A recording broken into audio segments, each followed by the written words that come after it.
5 easy DIY face masks you can make at home. Hey skincare lovers!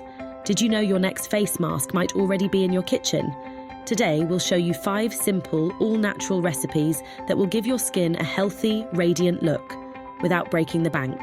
Let's create some glow magic together. Mix 2 tablespoons of honey with a splash of milk for a hydrating face mask. This nourishing combo is perfect for dry skin, leaving it soft and dewy. Just apply, relax for 15 minutes, and rinse. Need that instant glow? Mash half an avocado with a teaspoon of olive oil. The vitamins in this blend will rejuvenate your skin, giving you that lit-from-within look. Simply apply and let it work its magic. Combine 1 teaspoon of activated charcoal with aloe gel for a detoxifying mask. Great for clogged pores, this purifying mix clears out impurities and gives your skin a fresh start. Blend cooked oatmeal with a spoonful of yogurt for a brightening effect. This gentle mask soothes irritation while restoring your natural radiance. It's like breakfast for your face, literally. Which DIY face mask are you trying first?